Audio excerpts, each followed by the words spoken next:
Hello mga kumarites, ayan kung makikita nyo nga may binago na naman nga po si Jowa dito. Kung nakaraan pa talaga niya balak yan gawin kumarites pero lagi nga po siyang nag-overtime kaya naman hindi rin talaga niya nagagawa. Kaya nga pong nakapansin na yung lagayan nga po namin ng tasa ay wala nga pong kulay. Kaya na nga daw po namin ng color black. Talaga siyang time kaya naman hindi niya nga po ito nagagawa. Kaya kahit gabi na nga po ang sabi niya ay gagawin niya nga daw po ngayon. Gabi niya pa nga po ito ginawa at malapit na nga po mag alas 12 iyan. Kaya sabi ko nga sure ba siya nagagawin niya nga po ito ngayon. Nag-oo naman siya kaya sabi ko sige ikaw ang bahala. Kaya ayan tinanggal ko na nga po muna yung mga nakalagay dyan at naglinis na nga muna ako. Sabi ko nga sa kanya habang siya nga po ay maglalagay dyan sa gilid ako naman nga po ay magliligpit ng aming mga pinaghugasan at maghuhugas nga po ulit ako. Sarado na nga po pala yung aming tindahan at umuulan din naman kaya hindi nga po masyadong marami ang customer. Tawag nga daw po pala dito kumarites ay aging. Sabi ko nga sa inyo na ang work nga ni Jowa ay construction at all around nga po iyan. Na tiles nagkakabinet at nagfi-finish nga rin po iyan ng bahay. Gawa niya nga kumarites ay may quality talaga. Lagay nga po pala muna siya ng pandikit dyan at ginagamitan niya nga po ito ng rugby. Syempre ako naman ay bisi-bisihan ngang magligpit dyan sa aming kusina. Pa kasi kaming mga hugasan na natira. Kaya imbis na manood nga po ako sa kanyang ginagawa ito at nagliligpit at naghuhugas na nga lang din ako. Ulan nga ngayon kumarites kaya hindi ko alam kung naririnig nyo ba yung ulan dito sa aking voice over. Ito nga yung araw na masarap talagang kumain ng tuyo at Lucky Me noodles, partneran mo pa ng kape. Ginawa pala dyan ni Jowa kumarites, niragbihan niya nga po yung mga iyan at pati nga po yung mga gagamitin niyang pang-aging. Papakita ko nga po sa inyo kung gaano nga po siya kapulido gumawa. Yung suggestion nga po sa nag-comment ay maganda nga daw po kulay black ito.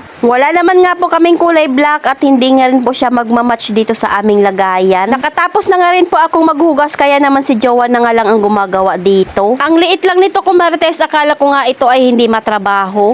Pero tingnan nyo naman at inabot nga rin po kami dito ng anong oras. Kasing patuyuin pa nga po yung mga ragbing inilagay niya dyan bago nga po iyan idikit. Kaya nung natuyo na nga po ay inumpisahan niya na nga rin pong magdikit. Hindi pa nga po dyan natatapos yan kumarites dahil kikinisin niya pa nga po iyan. At dahil hindi ko naman nga po alam yung kanyang ginagawa dyan kaya naman hinahayaan ko na nga lang siya. Kaya ang ginawa ko na nga lang ay nagligpit at nagbawas na nga lang din po ako ng kalat sa aming tindahan. Ayan at inumpisahan niya na nga pong kinisin iyan. Akala ko lang talaga ididikit lang yan at tapos na. So, hindi po pala ganun kadali yung kanyang ginagawa. At tapos niya nga po doon sa mga gilid-gilid ay doon naman nga po sa harap yung kanyang gagawin. Dahil pinapatuyo pa nga po niya yung rugby kaya naman ayan nagbabawas na nga rin po siya ng kalat. Kaya ayan nag-init na nga muna ako ng tubig para kami nga po ay makapagkape. Pero ang iinumin ko nga kumarites ay gatas at baka hindi nga po ako makatulog. Habang nagiinit nga po ako dyan sabi niya nga ay subukan ko nga din daw po yung kanyang ginagawa. Siyempre, pumayag naman nga po ako at ako nga po ay magtitimpla muna. Linis niya na nga po yung mga tirang rugby dyan para nga po maganda daw tingnan. Buti na lang at may binili nga po siyang sliced bread kanina at meron nga po kaming makakain. Kaya pagkatapos ko nga magtimpla kumarites, ang sabi niya nga po ay subukan ko na. Dahil pwede na nga daw po idikit yung mga ilalagay dyan. Siyempre at pumayag naman nga po ako para naman masubukan ko itong kanyang ginagawa.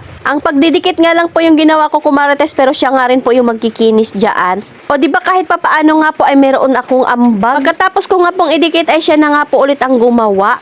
O di ba napakadali lang naman talaga nung ambag ko kumarites. Excited na nga rin po akong ipapakita sa inyo ito dahil ang ganda talaga ng gawa ni Jowa. Na nga po siya sa kanyang project kaya naglilinis na nga po siya muna dyan. Ganito talaga yung ginagawa niya kumarites, pagkatapos niya nga pong gumawa ay siya din ang naglilinis. Kaya naman ang gagawin ko nga po ay magde-display na lang ng mga tinanggal namin dyan. Ayan at ipapakita ko na nga po sa inyo kung gaano nga po kapulido yung gawa ni Jowa. Hindi nyo nga makikitaan niya ng may dugtungan. Ang buo nga po iyan na ikinabit mo dyan. At ang kinis na nga po nung aking lagayan ng tasa. Ang hindi na nga po ito DIY dahil sa sobrang ganda nga po nung quality. Puting-puti at makintab na nga po ito. Ayan at ibabalik ko nga muna kumarites yung aking mga tinanggal dito. Ano sa tingin nyo kumarites, bumagay ba yung kulay puti na inilagay namin dyan? Maitan na nga lang po natin ng magic itong pagbabalik natin ng mga gamit dito sa ating DIY coffee corner. Char. O diba at ang syala niya na nga pong tingnan. Ayan at tuwang-tuwa na naman nga po ako sa ginawa ni Jowa dito sa aming kusina. Syempre hindi pwedeng hindi ko nga ipakita sa inyo ang pinaka-finished product nito. Sobrang worth it talaga kumarites nung pagod ni Jowa. Di na talaga ito mukhang DIY kumarites.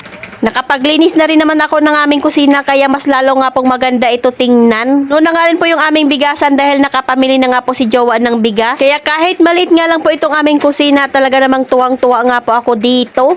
Yung baso nga po namin ay may pa-shape nga po iyan at parang katerno nga lang po iyan ng tiles namin sa lababo. Gustong gusto ko talaga itong ginawa niya dahil ang kinis nga po talaga at lalong gumanda nga po itong lagayan ng tasa namin. So ayun lang muna ko Marites. Salamat sa panonood. Follow for more. God bless us. At sana i-share nyo na nga rin po itong aking video.